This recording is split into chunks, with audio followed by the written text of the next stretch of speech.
Let's get felting! Oh. That's the best. It's basically only a fortnight until Halloween, and preparations for the Great British Ghost Hunt are full steam ahead in our house. Seriously, our kitchen table is a nightmare right now. For the uninitiated, the ghost hunt involves crafting a load of little ghosties and hiding them around the place to charm and spook their discoverers in equal measure.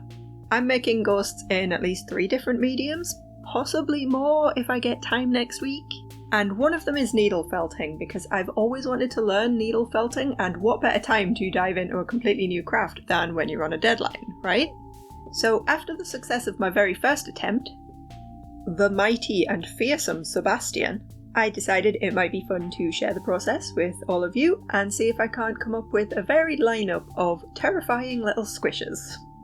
Will it be a tutorial, or will it be more just me stabbing myself and messing up their little faces over and over again? Only one way to find out. We're going to try 3 different ways of making needle felted ghosts, but first I'm just going to go over the absolute basics. If you already know what you're doing and you just want to get straight in with the stabbing part, you might as well skip this bit and just go straight to the timestamp below. For everyone else, give me a minute to bring you up to speed with what I have learned so far. Needle felting is the process of taking some wool and stabbing it repeatedly with a specific kind of barbed needle until it does what you want. The barbs catch on the fibres of the wool as the needle penetrates, pushing them in and sticking them together. For beginners like me, and maybe you, it's recommended to start with something called carded wool. As you can see, the fibres are all mixed up in every direction rather than lying flat and smooth, and that just makes it quicker and easier to felt. Carded wool is pretty cheap to buy. I got mine from the Felt Box here in the UK, and I will link them in the description, but you should be able to find it easily enough wherever you are. Felting needles come in various shapes and sizes, with lower numbers for larger needles and higher for smaller. Generally, larger needles are useful to start a project off, and smaller needles are good when you're doing detail work or smoothing out a shape. Be careful with your felting needles, they are very sharp. Never felt directly towards your fingers, you can absolutely draw blood that way. I believe some starter kits come with finger protectors, or you might want to wear some sort of thick glove until you get the hang of things. Apart from woolen needles, the only other thing you really need is a pad of some kind to felt on, something soft that won't break the needles. There are all kinds of options here, from custom-made felting pads to literally just a sponge, but I'm actually using a leftover piece of some foam that's been sitting in our garage for about 7 years that I once used to make a knockoff cheese hat. It's not aesthetically pleasing, but it does work. That's it, that's the absolute basics.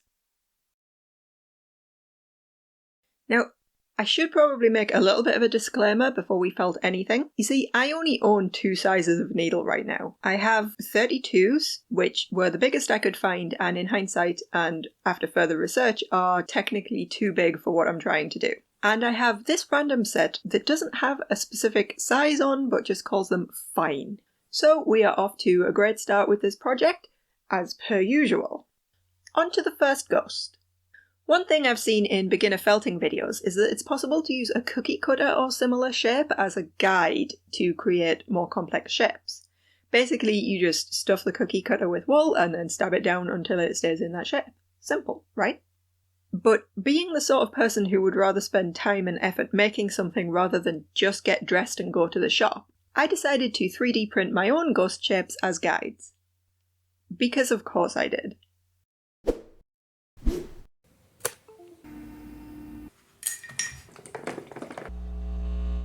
For those of you with access to a 3D printer, I will upload the STLs and link them in the description for you to download. For everyone else, you get the idea. It's probably way easier to just order some cookie cutters from Amazon. Let's get felting! That's the best. I've gone with 2 very different shapes here as an experiment, basically to see if it's even possible to create these sorts of sharp edges here. Remember, this is a technique I've only seen in videos, so we're really learning together here. First, I'm just going to stuff the thing with wool. I have no idea really how much to put in, but I do know you can always add more, so whatever, Just try to keep it evenly stuffed. Now to get things started, I'm using my large needle. Again, this is a 32 and probably too big, but I never claimed to be a professional, and this is what I've got. The two main things to watch out for here are, firstly, that you don't stab yourself, and secondly, that you don't angle your needle towards the sides, because hitting those at speed could result in a snapped needle. I'm just working over it with this chunky needle until it starts to lightly felt and hold together a bit. Luckily that only takes about 30 seconds. As you can see, I can get my fingers out the way and the wool now stays where it's supposed to go. Depending on what kind of surface you're using to felt on, you might find your ghost starts to stick to it a little bit, but just gently peel it off and carry on. That is totally normal. My intention here was to flip it over and felt a bit on the reverse side too. However, at this point I got a better viewing angle and noticed those massive gaps forming at the bottom. No worries, that's nothing a bit of coaxing won't fix. I've just pushed the wool into those curves with my finger and now some very careful felting in that general direction. Don't be tempted to pull on the wool with your needle to shape it, but the direction you stab from does make a difference. Just go slow and steady when you're working this close to the edge and you'll be fine. Of course, you could also stuff some small bits of wool down into those gaps to fill them up, but apparently I didn't think of that. All we have to do now is just keep stabbing. Okay, it's been a few minutes and you can see this is properly felted down. Let's remove the template and see what's what. Hurrah! The front and back are reasonably tidy, but the sides are quite fuzzy. That's where this great trick comes in, stolen directly from Felts by Philippa. Thank you, Philippa. By wedging the piece between two coasters, or whatever other flat things you have lying around, you can stab directly at the sides to neaten them up without risking felting your own fingers off. It makes for a rough camera angle, but you get the gist. As well as neatening up all the sides, I'm also going to work some more on the bottom bits here. Not really sure what to call them, so we'll go with tendrils. I want the join between them to be nice and sharp and visible, so I'm just poking down the existing lines to make them deeper. Ta-da! A couple of minutes of that and we are looking much better. Now all we need to do is add a face, and bear with me because this is where I feel like it's probably going to go very wrong. This will only need a tiny amount of the black wool. I'm separating it into two balls ahead of time for the eyes so they at least start off the same size, although they might not end that way. Basically, it's now just a case of putting them where you want them, stabbing lightly to stick them down, and then assessing the situation. If they're wonky, you can easily peel them back off at this stage, so don't worry too much. I found that once they're secured, some careful and intentional stabbing around the very edge of the circle helps to neaten it up and just push any wayward strands where you want them to go. Next I will do a little mouth. This is just going to take the barest whisper of wool, a bit longer than you want the final thing to be. He does look a bit like the Joker right now, but I swear it'll get better. A bit, anyway. I'm still experimenting with whether to secure these at one side first or in the centre. Here I'm doing the latter, but your mileage may vary. It's quite tricky to keep it in place, but just take your time and be intentional with the first couple of stabs to secure it and you'll manage. Again, remember that the direction you stab does make a difference, so to make a little smile, I'm going up from underneath the corners of the mouth. Half tempted to leave him with a twirling moustache, but this is supposed to be a mouth, so let's get it tidied up. You can just fold in these loose ends and felt them down, or you can trim them first if they're too long, like I have here. I'm just going to spend a bit more time shaping the mouth because it's hard and I need to concentrate, but it's just more of the same that we've been doing. And there we have it. A perfectly acceptable beginner needle felted ghost, if I do say so myself. The final touch is to add a ribbon and turn him into a hanging ornament. This is 6mm double-sided black ribbon for reference. I've cut off a nice length, folded it in two, and I'm just going to sew it together at the end with some matching thread. Then you can sew through the felted piece to secure it. Make sure to test this is hanging straight before you do go too far, but it's easy enough to unpick and try again if it all goes wrong. I'm not going to show it in full because this video would get far too long, but I also tried the other template with the exact same method. The only real difference here was that I needed to carefully add extra wool into those sharp corners by poking it down gently with my thickest needle. Overall, this actually worked pretty well. One thing that took me by surprise, but is probably obvious to more experienced folks, is that the texture on what was the bottom side is much nicer than the texture on what was the top that got more felting. So I've taken the executive decision to make this the front, which is why it's now the opposite way around to the original template. Let's try for an angry face this time. Same process as before, but just trying my best to shape the eyes a bit differently. Oh yeah! So, because I assume most people don't have access to a 3D printer or particularly want to spend money on ghostly cookie cutters, I also wanted to try doing this without a physical guide. This is pure experimentation, but I printed out a paper version and just attempted to use that as a guide to build up the shape. The process, in theory, was pretty much the same in terms of making the base shape and then breaking out the coasters to tidy up the edges.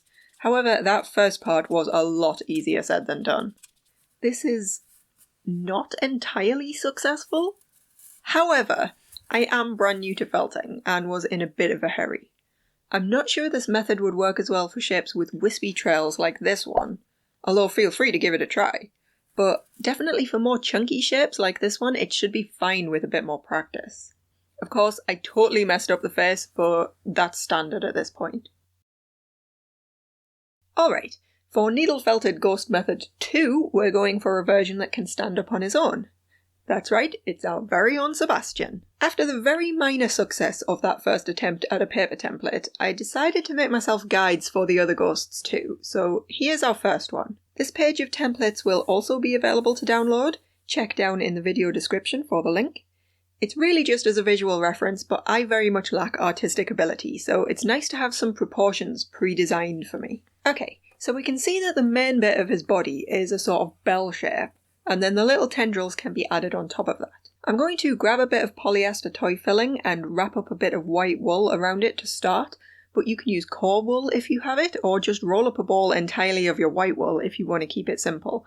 I'm literally only doing this to save a bit of the white wool. One end of this sausage shape will get felted down smaller and become the top of his head, and the larger end is where the tendrils will be attached. So this part doesn't need to be felted really hard or finished really smooth. It's actually easier to attach more pieces if there's a little bit of fuzz remaining. Now our second sausage shape, this one just needs to be long enough to wrap around the first shape and felted enough to hold together. See how this is still really soft? Okay, now I'm going to work it into the body until it shrinks a bit and sticks properly. Notice how I'm coming at it from all directions, because we want this to keep its rounded shape as much as possible.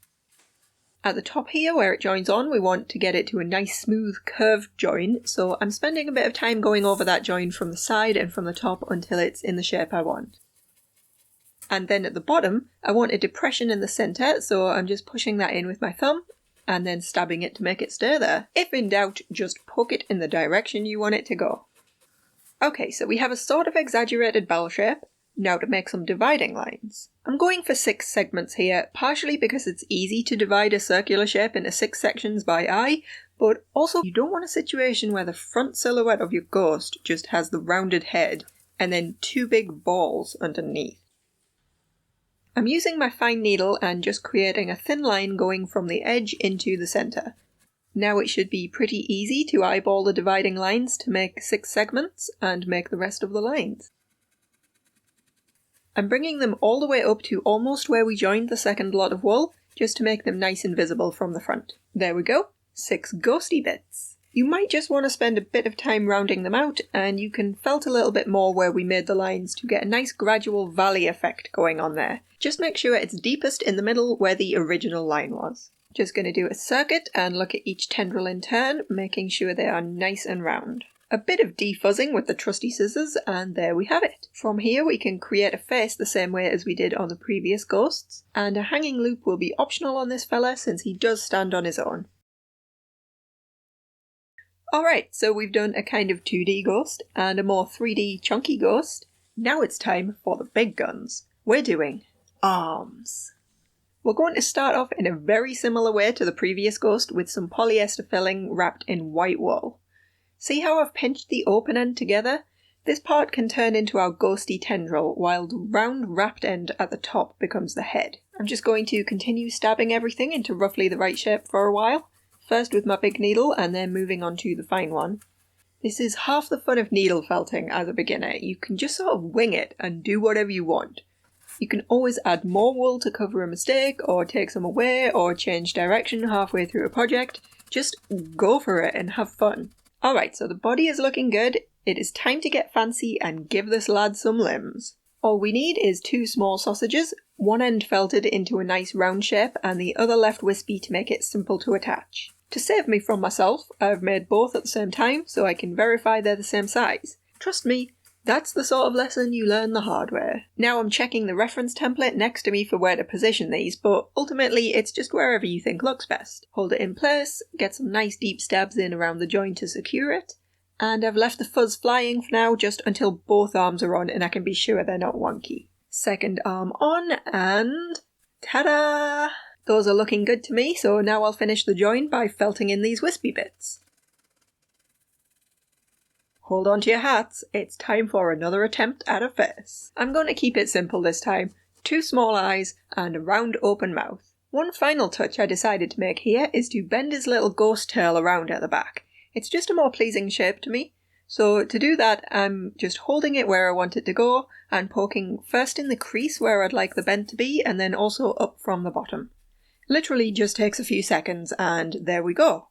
Perfect. This fella obviously does not stand up on his own, so I'll attach a ribbon to the top of his head too. Spooky ghost with arms, complete. So before we get to the hero shot of my full-on ghost army, it's that awkward point in the video where I go full YouTube. If you've enjoyed this video, I would really appreciate a thumbs up because it is how I measure my value as a person. And if you're not yet subscribed and I haven't quite convinced you, maybe you should check out some of my other videos and see if you think we could be friends, because I'm pretty sure we definitely could.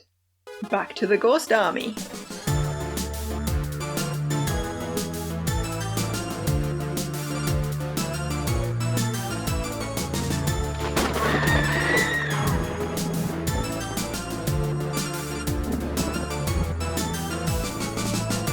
Some of them are definitely more successful than others, and no doubt I'll look back at this video in a few months and cringe.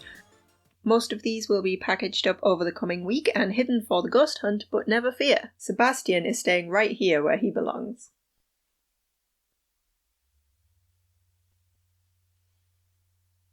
So that is it for another week.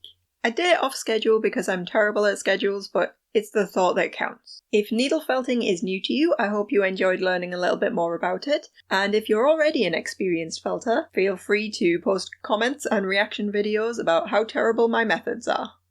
I'm sure they're a shambles. The STL files and this paper template will be linked down in the description, free download for anyone who wants them. You could also use these for other crafts like polymer clay or probably a million things I haven't thought of.